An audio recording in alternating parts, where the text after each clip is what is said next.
பழைய போஜனம். என்னதான் நம்ம ரெஸ்டாரண்ட்க்கு போய் நல்லா சாப்பிட்டாலும் வீட்டில் செஞ்சு சாப்பிட்றதுல ஒரு தனி டேஸ்ட் தாங்க. அதுவும் செட்டிநாடு ஸ்டைல்னா சொல்லவா வேணும். ஸோ இப்போ நம்ம பார்க்க போகிறது செட்டிநாடு ஸ்டைல் மட்டன் குழம்பு தான். குழம்பு செய்யறதுக்காக வறுத்து அரைக்க போகிற மசாலா இன்க்ரீடியன்ட்ஸ்: மிளகு 1 டேபிள் ஸ்பூன், தனியா 1 டேபிள் ஸ்பூன், சோம்பு 1 டேபிள் ஸ்பூன், சீரகம் 1 டேபிள் ஸ்பூன், கசகசா 3 டேபிள் ஸ்பூன், காஞ்ச மிளகாய் 6, பட்டை 3 பீஸ், கிராம்பு 3 துண்டு, ஏலக்காய் 2 பீஸ், மராத்தி மூக்கு 1, சிறிதளவு கல்பாசி, 20 முந்திரி, வெங்காயம் 1 கப், தக்காளி 1/2 கப், இஞ்சி 1 டேபிள் ஸ்பூன், பூண்டு 1 டேபிள் ஸ்பூன், துருவிய தேங்காய் 1 கப், கருவேப்பிலை 1 கைப்பிடி, எண்ணெய் தேவையான அளவு. குழம்புக்கான இன்கிரீடியன்ட்ஸ்: மட்டன் 1 கிலோ, சோம்பு 1 டேபிள் ஸ்பூன், வெங்காயம் 1 கப், இஞ்சி 1 டேபிள் ஸ்பூன், பூண்டு 1 டேபிள் ஸ்பூன், மஞ்சள் 1/2 டீஸ்பூன், மிளகாய் தூள் 2 டேபிள் ஸ்பூன், 1 கைப்பிடி அளவு கருவேப்பிலை, 1 கைப்பிடி அளவு கொத்தமல்லி, எண்ணெய் தேவையான அளவு, உப்பு தேவையான அளவு. இப்போ வாங்க குழம்பு எப்படி செய்யறதுன்னு டீட்டெயிலா வீடியோக்குள்ள போய் பார்க்கலாம். இப்போ குழம்பு செய்யறதுக்காக ஃபர்ஸ்ட் நம்ம மசாலா தான் வறுத்து அரைச்சிக்க போறோம். அதுக்கு கடாய் வச்சுக்கலாம். கடாய் நல்லா காஞ்ச உடனே மிளகு சேர்த்துக்கலாம். அது கூட காஞ்ச மிளகாய் சேர்த்துக்கலாம், தனியா, இந்த 3ஐயும் ஒன்னா சேர்த்து நல்லா வறுத்துக்கலாம். அது கூட சோம்பு, சீரகம், இதையும் சேர்த்து நல்லா வறுத்துக்கலாம். இப்போ அது கூடவே பட்டை, கிராம்பு, ஏலக்காய், கல்பாசி, மராத்தி மொக்கு, இதையும் சேர்த்து நல்லா வறுத்துக்கலாம். இப்போ அடுத்ததா முந்திரி சேர்த்துக்கலாம். இதையும் அது கூடவே வறுத்துக்கலாம். ஸ்டவ் எப்பவுமே சிம்ல வச்சே வறுத்துக்கலாம்.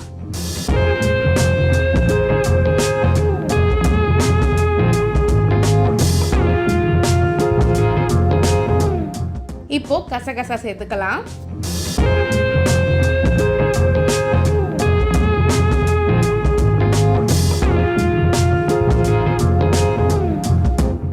இப்போ இது எல்லாத்தையுமே வறுத்தாச்சு. இது தனியா ஆற வச்சுக்கலாம். இப்போ அதே கடாயில கொஞ்சமா எண்ணெய் ஊற்றி 1 கப் வெங்காயம் சேர்த்துக்கலாம். வெங்காயம் கொஞ்சம் கலர் மாறிட்டோன்னு இஞ்சியை தட்டி சேர்த்துக்கலாம். பூண்டும் இது மாதிரி தட்டியே சேர்த்துக்கலாம். இஞ்சி பூண்டோட வாசம் போற அளவு வதக்கிக்கலாம். இப்போ கட் பண்ணி வச்சிருக்க தக்காளியும் சேர்த்துடலாம்.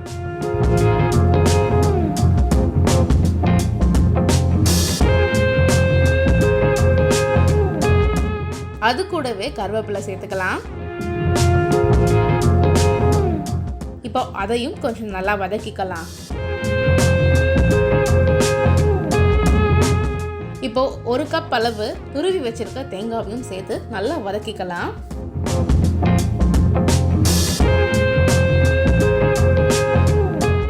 அவ்வளோதான், மட்டன் மசாலா ரெடி ஆயிடுச்சு. இதை ஆற வச்சு அரைச்சு எடுத்துக்கலாம். இப்போ மட்டன் குழம்பு செய்யறதுக்காக குக்கர் எடுத்திருக்கோம். அதில் தேவையான அளவு எண்ணெய் ஊற்றிக்கலாம். எண்ணெய் இது மாதிரி நல்லா காஞ்ச உடனே 1 டேபிள் ஸ்பூன் சோம்பு சேர்த்துக்கலாம். சோம்பு பொரிஞ்ச உடனே வெங்காயம் சேர்த்துக்கலாம். வெங்காயத்தை இது மாதிரி நல்லா வதக்கி விடலாம். வெங்காயம் கலர் மாறிட்டோன்னு இஞ்சி பூண்டு பேஸ்டா போடாம பூண்டை தட்டியும் இஞ்சியும் இது மாதிரி தட்டி போட்டுக்கலாம். இப்போ எல்லாத்தையுமே நல்லா மிக்ஸ் பண்ணி விடலாம். இந்த டைம்ல 1 கிலோ மட்டனை கழுவி வச்சிருக்கோம். இதை ஆட் பண்ணிக்கலாம்.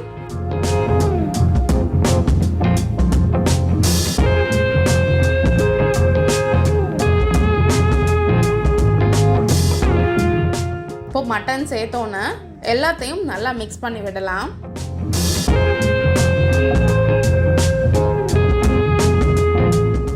இப்போ 1/2 டீஸ்பூன் அளவு மஞ்சள்தூள் சேர்த்துக்கலாம். தேவையான அளவு உப்பு சேர்த்துக்கலாம். எந்த ஒரு சமையலுக்குமே தூளுப்பை விட கல்லுப்பு போட்டால் ரொம்பவே டேஸ்ட் அதிகமாக இருக்கும். அதனால நம்ம இப்போ கல்லுப்பு தான் சேர்த்துருக்கோம். கறியோட உப்பு சேர்ற மாதிரி நல்லா மிக்ஸ் பண்ணி விடலாம்.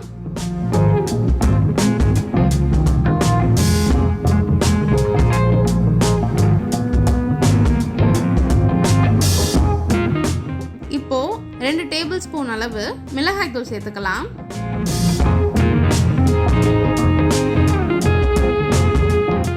இது நல்லா மிக்ஸ் பண்ணிக்கலாம்.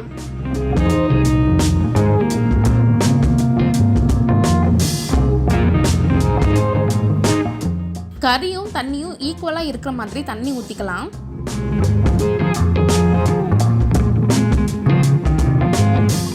இப்போ கொஞ்சமாக நறுக்கி வச்சிருக்க கருவேப்பிலைன்னு கொத்தமல்லியை சேர்த்துக்கலாம்.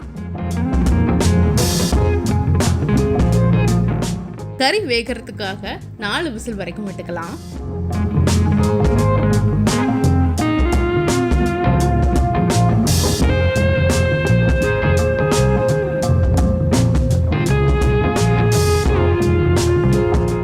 இப்போ விசில் வந்து ப்ரெஷரும் போயாச்சு. குக்கர் ஓப்பன் பண்ணலாம். குக்கர் ஓப்பன் பண்ணணும்னா ஃபர்ஸ்ட் நம்ம செக் பண்ண போறது மட்டன் வெந்திருக்கா இல்லையான்னு தான். இப்போ இந்த கறி 4 விசில்லே வெந்திருக்கு. இதே நீங்க சமைக்கிறப்போ கறி வேகாம இருந்துச்சுன்னா அதுக்கேற்ற மாதிரி 1 இல்லைன்னா 2 விசில் விட்டு நல்லாவே வேக வச்சுக்கலாம். குழம்பு நல்லா மிக்ஸ் பண்ணிட்டு அகைன் ஸ்டவ் ஆன் பண்ணி குழம்பு கொதிக்க விடலாம். இந்த மாதிரி கொதிக்கிறப்போ நம்ம ஆல்ரெடி வறுத்து அரைச்சி வச்சிருக்க மசாலாவை இப்போ சேர்த்துக்கலாம். மசாலா சேர்த்ததுக்கு அப்புறம் அதுக்கேற்ற அளவு கொஞ்சம் தண்ணியும் ஆட் பண்ணிக்கலாம். இல்லைன்னா குழம்பு ரொம்பவே கெட்டியாயிடும். யூஷுவலா நான்வெஜ் குழம்பு தண்ணியா இருந்தாதான் இட்லி தோசைக்கு ரொம்பவே சூப்பரா இருக்கும்.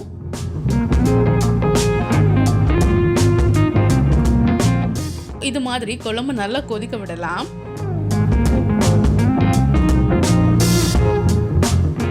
இப்போ குழம்பு நல்லா மிக்ஸ் பண்ணி விட்டு நறுக்கி வச்சிருக்க கருவேப்பிலை கொத்தமல்லியை மேல கார்னிஷிங்க்கு கொஞ்சமா ஆட் பண்ணிக்கலாம்.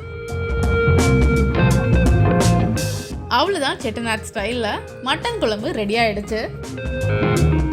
இட்லி மட்டன் குழம்பு இதை விட வேற என்னங்க வேணும் ஒரு சண்டே மார்னிங் ஸ்பெஷலுக்கு? இந்த குழம்புக்கு 2 இட்லி சாப்பிட்றவங்க கூட 4 இட்லி கேட்டு வாங்கி சாப்பிடுவாங்கன்னா பார்த்துக்கோங்களேன், அவ்வளோ சூப்பராக இருக்கும். ஸோ வெயிட் பண்ணாதீங்க, சண்டே பிரேக்ஃபாஸ்ட் ஸ்பெஷலாக இது செஞ்சு வீட்டில் இருக்க எல்லாத்தையுமே அசத்துங்க.